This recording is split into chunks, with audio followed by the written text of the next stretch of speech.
Welcome to BRK health. This is Swiya Varma. ఈరోజు మనతో పాటు స్టూడియోలో ఉన్నారు doctor Revanth, cancer surgeon from Virinchi hospitals. Hi doctor, how are you? I'm good. Yeah! Doctor, మీరు cancer surgery అవ్వడానికి కారణాలు ఏంటి డాక్టర్? సో, నేను క్యాన్సర్ సర్జన్ అవ్వటానికి కారణం అంటే నేను గుంటూరులో పీజీ చేస్తున్న టైంలో ఎంఎస్సీ ఈఎన్టీ చేస్తున్నప్పుడు కొన్ని కేసెస్ ఉండేవి. ఓకే. క్యాన్సర్ కేసెస్ లాంటివి. అవన్నీ మేము జస్ట్ బయాప్సీ ఒక్కటే చేసేవాళ్ళం. బయాప్సీ చేసి రిఫర్ టు క్యాన్సర్ సెంటర్ అని రాసేవాళ్ళం. ఆ క్యూరియాసిటీ ఉండేది. మా గవర్నమెంట్ సెటప్‌లో ఏమంటే క్యాన్సర్ వింగ్ గాని, క్యాన్సర్ యూనిట్స్ కానీ ఆ టైంలో ఉండేవి కాదు. జస్ట్ లైక్ దట్ రిఫర్ చేసేవాళ్ళు. వీళ్ళు ఎక్కడికెళ్తున్నారు, ఏం చేస్తున్నారంటే ఏం తెలిసేది కాదు. హైదరాబాద్‌కి వెళ్ళేవాళ్ళు, చూయించుకునేవాళ్ళు. But we didn't have any access. I was curious next ఏమవుతుంది? What is going to happen? Just diagnose చేయడం ఒకటే మన పని కాదు కదా! We thought we need to treat them. కానీ వాళ్ళు ఎలా ట్రీట్ చేయాలి? We need to find out a way. దాని తర్వాత I could interact with few oncologist. అంటే కాన్ఫరెన్స్ అవుతున్నప్పుడు జస్ట్ నేను మామూలుగా వెళ్ళేవాడిని చూడటానికి. చూసినప్పుడు I felt like okay. So there is something here which pulled me into that. That's the reason why I moved there. Yeah! అసలు ఈ ప్రొఫెషన్‌లోకి రావడానికి ఏమైనా మోటివేషన్ ఉందా డాక్టర్ మీకు? మెడికల్ ప్రొఫెషన్ చూస్ చేసుకోవడానికి like humanitarian grounds. Like you can make impact on people's life directly and like it's a personal thing for everybody. So we have multiple gadgets, but we have only one body. So we need to address that, and there is some person who can heal that. Then I think it's a God-given gift for anybody. So something like that, which made me choose into BiPC rather than going for MPC, because this is more Okay. personal and humanitarian. This is what I thought. Yeah. Medical college సమయంలోనే oncology సర్జరీపై మీకు ఆసక్తి కలిగిందా doctor? Exactly. Medical college టైంలో మాకు oncology wings ఏమి ఉండేవి కాదు. కానీ క్యాన్సర్ ఉందని తెలిసేది. క్యాన్సర్ అనగానే భయమే తప్ప we don't know anything about it. Radiation ఇస్తారు, సర్జరీ చేస్తారు. So, not very clear on what is happening after the diagnosis has been done. And diagnose అయిన తర్వాత నెక్స్ట్ ఏమవుతుందో క్లారిటీ ఉండేది కాదు. So, then I thought let me get into this and see what it is అని curiosity నాకు ఉండేది. So, then I try to ponder, అంటే ఎక్కడ ఎగ్జామ్స్ ఉన్నాయి, ఏం చేయాలి, ఏం చదవాలి, then try to get into the seat తెచ్చుకోవడం, then going through the process as everybody as this is what has happened for me. Yeah. మీ ముందు డాక్టర్ ఉంటారు కదా, లైక్ మీ గురువు గారు Yeah. సో, గురుగారు ఇన్ ద సెన్స్ నేను ప్రిపేర్ అవ్వడానికైతే స్పెసిఫిక్‌గా గురుగారిని ఒక్కళ్ళేం చెప్పలేను. There are many people who have inspired me in అంటే ఆంకాలజీలో. ఎవరిని ఇన్స్పైర్ దేర్ ఆర్ తీసుకున్నారు? Many doctors have inspired me in oncology. I okay. cannot name a particular doctor. There are many doctors whom I really look up to and inspired by many doctors in the community. కాదు doctor, మీరు స్టడీలో ఏమైనా critical కేసెస్‌ని మీ ప్రాక్టీస్‌లో ఏమైనా deal చేశారా? చేశానండి. కొన్ని cases, critical cases ఉండేవి. Normal regular కేసెసే కాకుండా కొన్ని క్రిటికల్ కేసెస్ ఉండేవి. అవి ఉన్నప్పుడు కొంచెం అంబిగ్విటీ, అంటే నెక్స్ట్ స్టెప్ ఏంటి అన్న క్వెషన్ వస్తుంది. వచ్చినప్పుడు usually we call upon colleagues or senior doctors ఎవరు ఉంటే వాళ్ళని రమ్మంటాం. As per second opinion and then try to go ahead how to deal with it అనేది చూసుకొని చేస్తూ ఉంటాము. సో, ఎగ్జాంపుల్ చెప్పాలి అంటే ఒకటి చేస్తున్నప్పుడు ఒక ఈసోఫెగస్ పేషెంట్ సర్జరీ చేస్తున్నప్పుడు అనాస్టమోసిస్, అంటే సర్జరీ అంతా అయిన తర్వాత మళ్ళీ మనం స్టమక్‌ని ఒక ట్యూబ్‌లా తయారు చేసి మళ్ళీ నెక్‌లోకి తీసుకొచ్చి దాన్ని అనాస్టమోసిస్, అంటే కుట్లు వేయడం అనేది చేస్తాం. అది చేస్తున్నప్పుడు వాస్కులారిటీ, అంటే బ్లడ్ సప్లై అనేది సరిగ్గా లేదు అని డౌట్‌ఫుల్‌గా అనిపించింది. దెన్ ఒపీనియన్ కోసం చెప్పి రమ్మన్నాం అనమాట. దెన్ వి థాట్ బానే ఉంది కదా అని ఆల్ ఆఫ్ అస్ థాట్ బానే ఉంది అనుకున్నాం అనమాట. Then we went ahead with surgery. కానీ సర్జరీ అయిన నెక్స్ట్ డే తర్వాత patient had a few problems. అంటే ఫీవర్ రావడం, లేదంటే పల్స్ రేట్ పెరిగిపోవడం, బీపీ కొంచెం తక్కువ ఉండడం, ఇలాంటివన్నీ ఉన్నాయన్నమాట.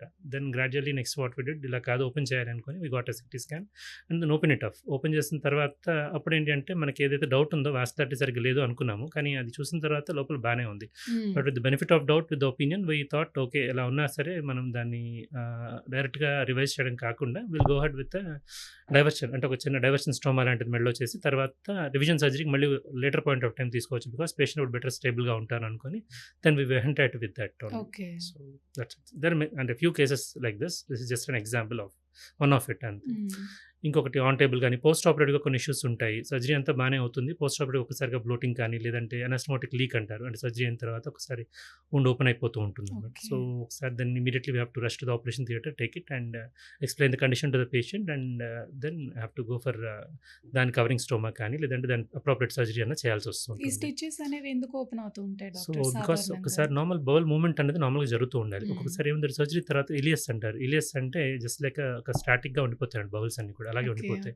అలా ఉన్నప్పుడు ఏంటంటే పెంటప్ ఆఫ్ సెక్రీషన్స్ లోపల ఫ్లూయిడ్ కానీ కలెక్షన్స్ అంతా జరిగిన తర్వాత ఒక్కసారిగా అది గివ్ అవే అవుతుంది. So, that is one of the reasons why most of it happens. Yeah! పేషెంట్‌ని ఎలా డీల్ చేస్తారు doctor after surgery? After surgery patient dealing అంటే అవి just take care of vitals check చేస్తాము. నెక్స్ట్ సర్జరీ చేసిన ప్లేస్‌లో ఎలా ఉందో చూస్తాము. వూండ్ ఎలా ఉందో చూస్తాము. జనరల్ కండిషన్ ఎలా ఉందో చూస్తాము. పేషెంట్ మొబిలిటీ ఎలా ఉంది. అంబులేషన్ ఎలా ఉంది. నెక్స్ట్ దేర్ కంప్లెయింట్స్ వాళ్ళ సింప్టమ్స్ ఏమైనా చెప్తున్నారో అవి చూస్తాము. Hmm. Other things as well. Whatever అప్రోప్రియేట్‌గా ఉన్నవి whatever is there we need to address accordingly. Okay. ఈ క్యాన్సర్ యొక్క ప్రధాన లక్షణాలు ఏమన్నా ఉంటాయా డాక్టర్? క్యాన్సర్ ఉంది అని చెప్పాలి అంటే ప్రధాన లక్షణం అంటే అస్థీనియా అంటే జస్ట్ జనరలైజ్డ్‌గా వీక్‌గా ఉండడం అనమాట. That is one of the symptoms. But ఒక్కొక్క క్యాన్సర్‌కి ఒక్కొక్క స్పెసిఫిక్ సింప్టమ్స్ ఉంటాయి. సపోజ్ ఓరల్ క్యావిటీ క్యాన్సర్ ఉంటే ఒక పుండులా ఉండటము, హ్మ్. ఓరల్ థ్రోట్ లోపల క్యాన్సర్ ఉంటే కంటిన్యూయస్‌గా కాఫ్‌లా ఉండటము, లంగ్‌లో ఓకే. క్యాన్సర్ లాంటిది ఉంటే హిమోప్టైసిస్ బ్లడ్ లాంటిది రావటము, కోలన్‌లో క్యాన్సర్ ఉంటే బ్లీడింగ్ లాంటిది అవ్వటం, లేదా పొట్టలో నొప్పి లాంటిది రావటం, సర్విక్స్‌లో క్యాన్సర్ ఉంటే బ్లడ్ లాంటిది రావటం, ఒక లంప్ లాంటిది బ్రెస్ట్‌లో ఉంటే ఒక లంప్‌లా ఉండటం. అలా ఒక్కొక్క క్యాన్సర్‌కి డిఫరెంట్ టైప్స్ ఆఫ్ సింప్టమ్స్ ఉంటాయి. హ్మ్. బట్ వేగ్‌గా ఇన్ జనరల్‌గా క్యాన్సర్ ఉంది అని చెప్పాలి అంటే అస్థీనియా జస్ట్ లైక్ దట్ మనకి వీక్‌గా ఉండటం అన్నది ఒక major symptom of most of the cancers. కాకపోతే ఇది అవ్వాలి అంటే క్యాన్సర్ బాగా అడ్వాన్స్డ్ అయినప్పుడు మాత్రమే మనకి అస్థీనియా లాంటిది జరుగుతుంది. హ్మ్. ఎర్లీ స్టేజెస్‌లో యూజువల్లీ ఇలాంటివి ఉండవనమాట. ఎర్లీ స్టేజ్‌లో క్యాన్సర్‌ని ఎలా కనుక్కోవచ్చు ఎర్లీ డాక్టర్? స్టేజ్‌లో క్యాన్సర్‌ని పట్టుకోవాలి అంటే దేర్ ఆర్ మనకు తెలిసినట్టు క్యాన్సర్‌లో 1, 2, 3, 4 స్టేజెస్ ఉన్నాయి. ఇది ఓకే. కాకుండా there is one more stage which is stage 0 అంటే క్యాన్సర్ కంటే ముందు stage that is pre malignant అంటారు. Pre hmm. Cancerous stage. So stage 0 కానీ స్టేజ్ 1లో కానీ మనం క్యాన్సర్‌ని పట్టాలి అంటే హ్మ్. మనం చేయగలిగింది ఒకటే మెథడ్ ఏమంటే క్యాన్సర్ స్క్రీనింగ్. స్క్రీనింగ్ అంటే క్యాన్సర్ అంటే క్యాన్సర్ మనం ఐడెంటిఫై చేసేదానికన్నా ముందు క్యాన్సర్‌ని మనం కనుక్కోవడం. సో, హ్మ్. ఎగ్జాంపుల్ సపోజ్ షుగర్ ఉందనుకోండి. టెస్ట్ చేస్తే మనకు తెలుస్తుంది షుగర్ ఉందో లేదో. టెస్ట్ చేయకపోతే తెలీదు కదా! అట్లాగే క్యాన్సర్‌లో కూడా ఉంది, లేదు అంటే మనకు సింప్టమ్ సైజ్ ఒక 3 సెంటీమీటర్స్, 2 సెంటీమీటర్స్ అయితే మనకు పాల్పేట్ అవుతుంది. లేదా దానివల్ల మన ప్రాబ్లమ్స్ వస్తే మనకు తెలుస్తుంది. ప్రాబ్లమ్ లేనప్పుడు పట్టాలి అంటే ఒక టెస్ట్ అంటూ ఉండాలి. సో, దాన్ని క్యాన్సర్ స్క్రీనింగ్ టెస్ట్ అంటారు. హ్మ్. స్క్రీనింగ్ అంటే నార్మల్‌గా ఉన్నప్పుడు చేసుకునే టెస్ట్. సో, ఈ హ్మ్. స్క్రీనింగ్ అనేది అన్ని క్యాన్సర్స్‌కి లేవు. కొన్ని క్యాన్సర్స్‌కి మాత్రమే మనం స్క్రీన్ చేయగలం. ఎందుకంటే ప్రాక్టికల్లీ అది ఫీజిబుల్ కాదు. రెండోది it is not sensitive also. అందుకు దేర్ ఆర్ 5 క్యాన్సర్స్ మాత్రమే మనం స్క్రీన్ చేయగలుగుతాము. సో, హ్మ్. బ్రెస్ట్ క్యాన్సర్ ఒకటి, సర్విక్స్ క్యాన్సర్ ఒకటి, లంగ్ క్యాన్సర్ ఒకటి, ప్రోస్టేట్ క్యాన్సర్ ఒకటి, కోలాన్ క్యాన్సర్ ఒకటి. వీటిని స్క్రీన్ చేయొచ్చు. అలాగే ఓరల్ క్యావిటీ అనేది ఎగ్జామినేషన్ ద్వారా కూడా స్క్రీన్ చేసుకోవచ్చు. సో, ఎలా అయితే క్యాన్సర్స్‌ని స్క్రీన్ చేసి గనక క్యాన్సర్స్ ఉన్నాయో, వాటిని స్క్రీన్ చేయడం వల్ల మనం ఎర్లీగా స్టేజ్ 0 ఆర్ స్టేజ్ 1లో పట్టుకోవడానికి వీలవుతుంది. అప్పుడు మనం ప్రొఫిలాక్టిక్ మెజర్స్ అంటే క్యాన్సర్‌ని అక్కడి నుంచి స్ప్రెడ్ అవ్వకుండా ఆపటం, లేదా ఉన్నప్పుడు మనం ఎర్లీగా ట్రీట్ చేసుకోవడం వల్ల అప్రాక్సిమేట్లీ 90-95% సర్వైవల్ రేట్ అనేది ఉంటుంది. యాహ్! ఒకవేళ బ్లడ్ క్యాన్సర్ గానీ, ఏదైనా సంథింగ్ బాడీలో ఏదో ఒక పార్ట్‌లో వస్తే గనక దాన్నెలా కనుక్కుంటారు డాక్టర్? బ్లడ్ క్యాన్సర్ అనుకోండి. బేసికల్లీ క్యాన్సర్ అన్నప్పుడు దేర్ ఆర్ 2 మెయిన్ డివిజన్స్. ఒకటి హ్మ్. సాలిడ్ ట్యూమర్, రెండోది లిక్విడ్ ట్యూమర్. ఓకే. సాలిడ్ అంటే మన గడ్డ లాంటిది. ఎక్కడో ఒక చోట బాడీలో గడ్డలా తగలటం, కోలన్‌లో గడ్డ ఉండటమో, స్టమక్‌లో గడ్డ ఉండటమో, బ్రెస్ట్‌లో గడ్డ ఉండటమో, చంకలో గడ్డ ఉండటమో, any other lump which is palpable అంటే గడ్డ మనకి తగలేదు. స్కాన్‌లో తెలిసేది గడ్డ లాంటిది. These are hmm. All called tumours అంటారు. ఆ గడ్డని ట్యూమర్ అంటారు. సో, ఇది కాకుండా these are all solid tumours. ఇది కాకుండా లిక్విడ్ అంటే మనకి ట్యూమర్స్ అంటే బ్లడ్‌లో వచ్చే ట్యూమర్స్‌ని లిక్విడ్ ట్యూమర్స్ అంటారు. బ్లడ్‌లో అంటే మనకి ల్యూకేమియా లాంటివి, లేదా కొన్ని లింఫోమాస్ ఉంటాయి. లింఫోమాస్ అంటే ఇవి కూడా మనకి చిన్న చిన్న సైజ్ స్వెల్లింగ్స్ లాంటివి అంటే లింఫ్ నోడ్ స్వెల్లింగ్స్ లాంటివి వస్తూ ఉంటాయి. సో, ల్యూకేమియా కానీ, లింఫోమాస్ కానీ వీటిలో ఏమంటే మనకి ఇన్ఫెక్షన్స్ అంటే హిమోగ్లోబిన్ తక్కువ అవ్వడం వల్ల అనీమియా ఉండడం, డబ్ల్యూబీసీ తక్కువ అవ్వడం వల్ల ఇన్ఫెక్షన్స్ లాంటివి రావడం, ప్లేట్లెట్స్ తక్కువ అవ్వడం వల్ల మనకి పిటికి, పర్పురీ లాంటివి బ్లీడింగ్ అబ్నార్మాలిటీస్ రావడం అనేది జరుగుతూ ఉంటుంది. సో, ఇవి మెయిన్ సింప్టమ్స్ ఆఫ్ ఈ ల్యూకేమియాస్ కానీ ఇలాంటి వాటిలో. ప్లస్ లాస్ ఆఫ్ వెయిట్ ఉంటుంది, ఈవినింగ్ రైజ్ ఆఫ్ టెంపరేచర్ ఉంటుంది, నైట్ స్వెట్స్ ఉంటాయి, వీక్‌నెస్ ఉంటుంది. ఇలాంటివన్నీ ఉంటూ ఉంటాయి. So, this is gross difference. ఒక సాలిడ్ గాని, లిక్విడ్ గాని. These are the 2 main gross differences between the cancers. అసలెందుకొస్తుంది డాక్టర్ ఈ క్యాన్సర్? ఎందుకొస్తుంది cancer? There are 2 main theories. Cancer అసలు ఎందుకొస్తుంది అని చెప్పడానికి దేర్ ఆర్ 2 మెయిన్ థియరీస్. ఒకటేమంటే జెనెటిక్ థియరీ. జెనెటిక్ అంటే జీన్ లోపల మన మ్యుటేషన్ జరగాలి. సో, హ్మ్. బాడీ లోపల సెల్స్ ఉన్నాయి. ఎందుకంటే ప్రతి బాడీ లోపల సెల్స్ ఉన్నాయి. సెల్ లోపల న్యూక్లియస్ ఉంది. న్యూక్లియస్ లోపల డీఎన్ఏ ఉంది. ఈ డీఎన్ఏలో ఏదో చేంజ్ జరగాలి. ఆ చేంజ్ జరిగినప్పుడు ఆ సెల్ క్యాన్సర్ సెల్‌గా మారింది. హ్మ్. ఎందుకంటే ఇది బయట నుంచి వచ్చే సెల్ ఏం కాదు. This is not an infection. This is an cancer cell is a normal cell which becomes like a cancer cell due to some abnormality. ఏదో ఒక ప్రాబ్లమ్ వల్ల ఆ నార్మల్ సెల్ క్యాన్సర్ సెల్‌గా మారిపోయింది. రూపాంతరం చెందింది. ఎందుకు అంటే there are many reasons for that. ఎప్పుడైతే అది మారిందో uncontrolled proliferation survival of the fittest అది బాగా పెరుగుతూ ఉంటుంది. At the cost of the human body. అది పెరిగిపోతూ ఉంటుంది. సో, ఎందుకు జరిగింది అంటానికి when we come back to it. So, there are 2 main theories which are proposed. ఒకటేమో జెనెటిక్ థియరీ ఇందాకన్నట్టు జీన్స్ లోపల చేంజ్ జరగడం అనేది. ఎప్పుడైతే జీన్స్ లోపల చేంజ్ వచ్చిందో ఆ సెల్ క్యాన్సర్ సెల్‌గా మారిన తర్వాత ఇట్ పర్పెట్యుయేట్స్ బై ఇట్‌సెల్ఫ్. దానంతట దానంతట అది పెరగటానికి కోసం it takes blood supply, it takes nutrition, it draws everything. అలా తీసుకుంటూ అది పెరుగుతూ ఉంటుంది. That hmm. Is one thing. Second thing is metabolic theory. Metabolic అంటే మనకి క్యాన్సర్ సెల్స్ న్యూట్రిషన్ డెరైవ్ చేసుకోవడానికి మనం తీసుకునే ఫుడ్‌లోంచి ఎక్కువగా గ్లూకోజ్‌ని తీసుకుంటూ ఉంటాయి. Most of the cancer cells they depend on glucose. Few cancer cells depend upon protein, few cancer cells depend upon fat also. But mostly they depend upon glucose. ఈ గ్లూకోజ్‌ని తీసుకొని cancer cells అనేవి grow అవుతూ ఉంటాయి. But this is one more theory which is metabolic theory. దీనికి base ఏమంటే mitochondria cell లోపల nucleus ఎట్లా ఉందో సైటోప్లాజంలో మైటోకాండ్రియా ఉంటుంది. ఈ మైటోకాండ్రియల్ అబ్నార్మాలిటీ ఉండటం వల్ల ఏమవుతుందంటే ఈ గ్లూకోజ్ అనేది ఎక్కువ తీసుకోవాల్సిన అవసరం వస్తుందనమాట. నార్మల్‌గా మనకి ఒక గ్లూకోజ్ మాలిక్యూల్ నుంచి ఎనర్జీ జనరేట్ అవ్వాలి అంటే అప్రాక్సిమేట్లీ ఒక 32 ఏటీపీ జనరేట్ అవుతాయి. కానీ అది నార్మల్ ఫేజ్‌లో. అది కాకుండా దాన్ని బైపాస్ అవుతూ ఒక మైటోకాండ్రియాలోంచి మనకి జస్ట్ అది బైపాస్ అయిపోయి నార్మల్ ఇంకొక సీక్వెన్స్‌లో వెళ్ళినప్పుడు ఏమవుతుందంటే there are 2 sequences. One is Krebs cycle, second is glycolysis. Krebs cycle అయినప్పుడు నేను చెప్పినట్టు 32 ఏటీపీ రిలీజ్ అవుతాయి. గ్లైకోలిసిస్‌లో అయినప్పుడు ఓన్లీ 2 ఏటీపీ రిలీజ్ అవుతాయి. కాకపోతే గ్లైకోలిసిస్ ఇస్ వెరీ ఫాస్ట్. ఈ క్యాన్సర్ సెల్స్‌కి ఫాస్ట్‌గా ఎనర్జీ కావాలి. At the expense of normal సీక్వెన్స్‌లో వెళ్ళే దీనికన్నా కూడా ఎక్కువ గ్లూకోజ్ తీసుకొని, ఆ ఎక్కువ గ్లూకోజ్ నుంచి ఓన్లీ 2 ఏటీపీ రిలీజ్ అవుతూనే ఉంటుందన్నమాట. This is second theory. Wherein ఈ మైటోకాండ్రియల్ అబ్నార్మాలిటీ అనేది ఇస్ మెటబాలిక్ బేసిస్ చెప్పడానికి this is one more reason for this. But ఇవన్నీ ఎందుకు జరుగుతున్నాయి? సెల్స్ లోపలే జరుగుతుంది కరెక్టే. ఇన్ థియరాటికల్‌గా మైక్రోస్కోప్‌లో పెట్టి చూస్తేనో, సైంటిఫిక్ రీసెర్చ్‌లోనో ఈ 2 జరుగుతున్నాయి అనేది వెరీ క్లియర్. కాకపోతే అసలు ఇది ఎందుకు జరుగుతుంది ఇదంతా? అంతా బానే ఉన్నప్పుడు ఎందుకు జరగాలి? ఎందుకంటే దానికి మెయిన్ రీజన్ ఏమంటే క్రానిక్ ఇన్‌ఫ్లమేషన్. ఇన్‌ఫ్లమేషన్ అంటే ఏంటి?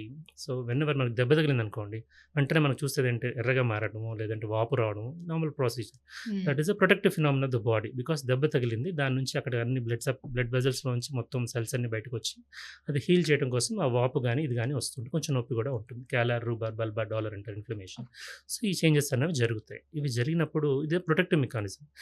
దాన్ని అక్యూట్ ఇన్‌ఫ్లమేషన్ అంటారు. ఎప్పుడైతే అక్యూట్ ఇన్‌ఫ్లమేషన్ కాస్త క్రానిక్ ఇన్‌ఫ్లమేషన్ అయిపోయిందో, క్రానిక్ అంటే రిపీటెడ్ ఇన్‌ఫ్లమేషన్స్ అవుతూ ఉందో, then the body acts against itself. Chronic inflammation అయినప్పుడు దెన్ ఆ సెల్స్ అనేవి అబ్నార్మల్ అయిపోతాయి. సో, మనకి ఎగ్జాంపుల్ ఈసోఫేగస్ లోపల బారెట్స్ ఈసోఫేగస్ అంటారు. అలా కంటిన్యూయస్‌లీ యాసిడ్ రిఫ్లెక్స్ వచ్చి నార్మల్ సెల్ ఇంకో సెల్‌లా మారుతుంది. సర్వైకల్ ఎపిథీలియంలో కూడా నార్మల్ సెల్స్ కాస్త స్క్వామస్ మెటాప్లేసియా అంటారు. నార్మల్ సెల్స్‌ని కాలమ్నార్ ఎపిథీలియం కాస్త స్క్వామస్ సెల్స్‌గా మెటాప్లేసియాగా మారి కొన్నేళ్ల తర్వాత అది క్యాన్సర్‌గా మారుతుంది. ఓరల్ క్యావిటీలో చూసుకుంటే ఓరల్ క్యావిటీలో కొన్ని చేంజెస్ వస్తాయి. ల్యూకోప్లేకియా, ఎరిథ్రోప్లేకియా, ఫైబ్రోసిస్ అని చెప్పి. ఇవన్నీ ఎంత వక్కాక అవన్నీ తీసుకుంటూ ఉంటారు. తిన్నప్పుడు ఫస్ట్ నార్మల్ ఇన్‌ఫ్లమేషన్ వస్తుంది. అలా క్రానిక్‌గా జరిగి క్రానిక్ ఇన్‌ఫ్లమేషన్ జరిగి మెల్లగా అవి it goes into a change. ఆ చేంజ్ నుంచి మెల్లగా it becomes into cancerous form. So, ఈ ఇన్‌ఫ్లమేషన్ అనేది మన మెయిన్ రీజన్స్. ఎలాంటి వాళ్ళలో ఎక్కువగా చూస్తూ ఉంటారు డాక్టర్ ఈ ఎవరిలో క్యాన్సర్ క్యాన్సర్ కేసెస్? ఎక్కువొస్తుంది అంటే, క్యాన్సర్ ఎక్కువగా రావడానికి ఒకటి నార్మల్ లెవెల్స్ ఆఫ్ ఇమ్యూనిటీ ఎప్పుడైతే తక్కువుంటుందో వాళ్ళలో క్యాన్సర్ ఎక్కువొస్తుంది. హ్మ్. ఇమ్యూనిటీ లెవెల్స్ ఎవరిలో తక్కువుంటాయి? చిన్న పిల్లల్లోను, పెద్దవాళ్ళలో. బట్ క్యాన్సర్స్ అనేవి చిన్న పిల్లల్లో అంత కామన్ కాదు. పెద్దవాళ్ళలో ఇమ్యూనిటీ ఎప్పుడైతే తక్కువుంటుందో, వాళ్ళకి నేచురల్‌గానే ఇమ్యూనిటీ తక్కువుంటుందో వీళ్ళలో ఇన్సిడెన్స్ ఎక్కువుంటుంది. ఎవరైతే హై రిస్క్ ఫ్యాక్టర్స్ ఉన్నాయో, స్మోకింగ్ గాని, ఆల్కహాలిజం కానీ, ఎవరైతే ఎక్సర్సైజ్ లేకుండానో, హెల్తీ డైట్ తీసుకోకుండా ఉంటారో, ఇలాంటి వాళ్ళలో యంగర్ ఏజ్ గ్రూప్‌లో కూడా వస్తూ ఉండొచ్చు. కొన్ని ఫెమిలియల్‌గా ఉన్నప్పుడు అట్‌లీస్ట్ ఒక 5% మందిలో ఫ్యామిలీలో ఉన్నప్పుడు ఒక 5% రిస్క్ ఉంటుంది. Which is just like that inherited. అలా ఉన్న వాళ్ళలో కూడా వస్తూ ఉండొచ్చు. యంగ్ పీపుల్‌లో రావచ్చు. యాహ్! రాకుండా ఉండాలంటే ఏం చేయాలి డాక్టర్? సో, రాకుండా ఉండాలి అంటే మనం ఏం చేయాలి? సో, యాస్ ఐ టోల్డ్ జెనెటికల్‌గా ఉన్నదాన్ని మనం మార్చలేం. That is not in our hands.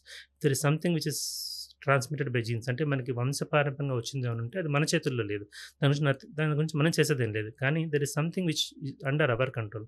మన కంట్రోల్‌లో ఉంది ఏంటంటే to lead a healthy lifestyle. Healthy lifestyle in the sense lifestyle అంటే 3 కాంపోనెంట్స్. ఒకటి స్లీప్, 2 యాక్టివిటీ, మూడోది డైట్.